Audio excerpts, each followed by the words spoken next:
The story you are about to hear is a compilation of documented true facts featuring historical characters, events, or places that has played a role in shaping history. Please sit back and listen as I recite this narrative for you. Luis Alfredo Garavito Cubillos is a Colombian rapist and serial killer. In 1999, he admitted to the rape and murder of 140 young boys. The number of his victims, based on the location of skeletons listed on maps that Garavito drew in prison, could eventually exceed 300. He has been described by local media as the world's worst serial killer because of the high number of victims.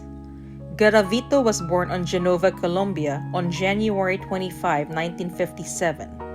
He was the eldest of 7 children, all boys, and during his childhood, suffered emotional and physical abuse at the hands of his father. He later claimed he was also sexually abused as a child by 2 male neighbors. Garavito had just 5 years of schooling and left home at 16, working first as a store clerk, then as a street vendor who sold religious icons and prayer cards. As an adult, Garavito drifted from job to job, drinking heavily and behaving aggressively until he wore out his welcome and moved on to the next town. He attempted suicide at least once and was under psychiatric care for 5 years, according to police reports. Garavito was careful about his crimes. He specifically targeted the downtrodden, the homeless orphan boys who roamed the streets looking for food or attention. Once he found one, he would approach him, luring him away from the crowded city streets, promising the younger boys gifts or candy and the older boys money or employment. He would dress the part when offering a job, impersonating a priest, a farmer, an elderly man, or a street vendor looking for someone young to help around his house or business. He would rotate his disguises often, never appearing as the same person too often to avoid suspicion. Once he'd lured the boy away, he would walk with him for a time, encouraging the boy to share with Garavito about his life to earn his trust. In reality, he was wearing the boys down, walking just long enough that they would tire, making them vulnerable and unwary. Then he'd attack. He'd corner the tired boy, binding his wrists together. Then he'd torture him beyond belief. According to police reports, the Beast truly earned his nickname. The bodies of the victims that were recovered showed signs of prolonged torture, including bite marks and anal penetration.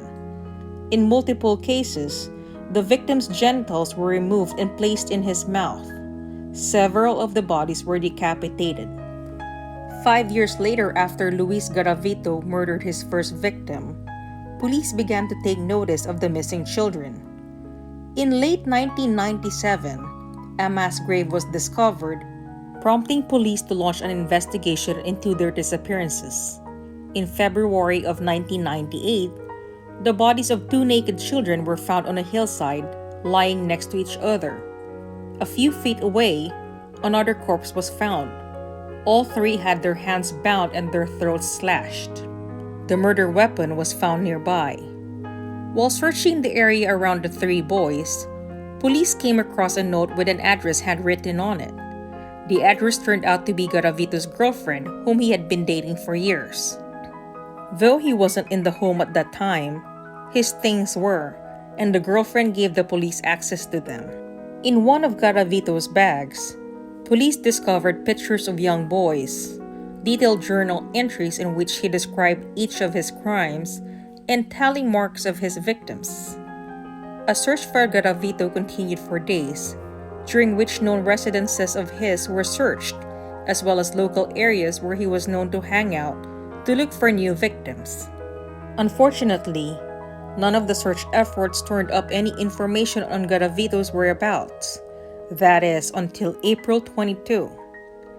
Roughly a week after the hunt for Garavito had begun, police in a neighboring town picked up a man on suspicion of rape. A homeless man sitting in an alleyway had noticed a young boy being followed and eventually accosted by an older man. Thinking that the situation was dire enough to intervene, the homeless man rescued the boy and alerted authorities. The police arrested the man on suspicion of attempted rape and booked him. Apart from the already mentioned behavior, decapitations, or at least their attempt, seem to be typical for Garavito. In many cases, because of the decomposition, the only way to prove this were the notches in the fourth vertebra of the neck. Many of the soft tissue cuts that could be documented were caused by a knife that produced raw lacerations, as if the blade was old or notchy. The internal organs were usually left in place, on the abdomen. Garavito did produce multiple stab wounds but no anatomical cuts.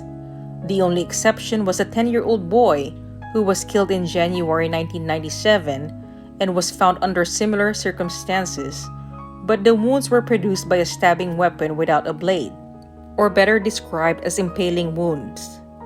Dismembering of the corpses only took place in cases where body parts had to be transported out of the houses in which very few killings had taken place.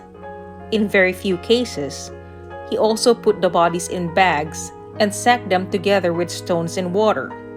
On many crime scenes, empty bottles of the cheapest brand of local schnapps were found. In fact, Garavito had a habit of abusing alcohol and left the empty bottles just like the corpses, openly at the scene of crime. By now, it becomes clear that Garavito subdivided suitable killing places into sectors and killed one child per sector. In many cases, he very slowly tortured the children who were sometimes tied in way so that they could still walk around over quite a distance but not escape. Anal penetration seems to be a common feature of the cases, but it remains unclear if this was a post-mortem or peri-mortem act. Until today, Garavito draws precise maps out of his memory which show the exact location of the corpses. Most of the crimes were performed on or around weekends when most children hung around the marketplaces. Garavito tried to lure them away during daytime because this raised less suspicion concerning the odd jobs he offered, as well as possible non-presence at dinner. Before Garavito's confession, the public still did not generally accept that one killer was responsible for the crimes. Therefore, although there was no indication for it at all, the usual suspects like Satanists or other secret organizations were accused. Their responsibility was unlikely since no two killings took place at the same time. At the same time, the travel pattern of the offender was highly irregular. Another theory pointed towards alleged organ trade.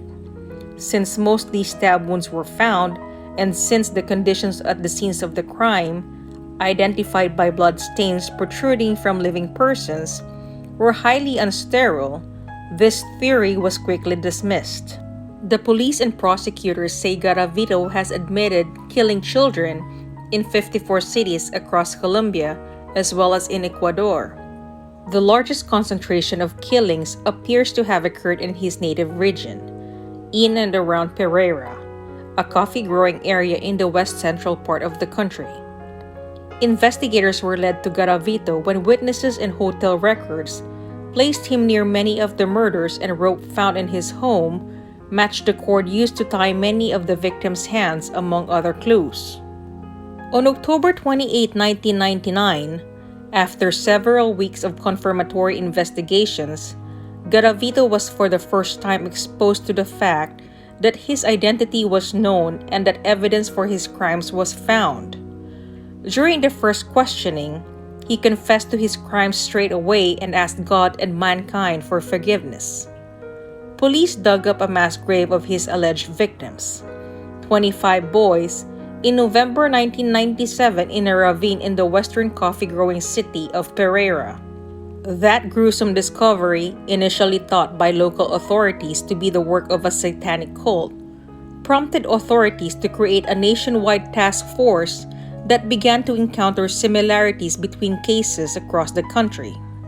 When Garavito went to trial, he was found guilty of killing 138 of the 172 cases he was believed to be responsible for. Charges for the other murders were still pending, depending on the outcome of investigations. The total of his sentence was 1,853 years and 9 days. But there are restrictions in Colombia which meant he could only serve 30 years. To make things worse, because he helped the investigators locate the bodies, his sentence was further reduced to 22 years. There has been a public outcry regarding the length of his sentence, with many believing there should be a death penalty or at least life imprisonment. They called for a change in the Colombian laws so that harsher penalties could be handed down to criminals as voracious as Garavito. He lives separately from the other prisoners for his own protection and only takes food and drinks given to him by those he knows. His guard described him as relaxed, positive, and respectful. He's studying to be a politician, and upon his release, he hopes to start a career in activism, helping abused children, as stated in an interview on 2006 when he downplayed the seriousness of his crime. After all, he is an expert himself, having abused about 300 children.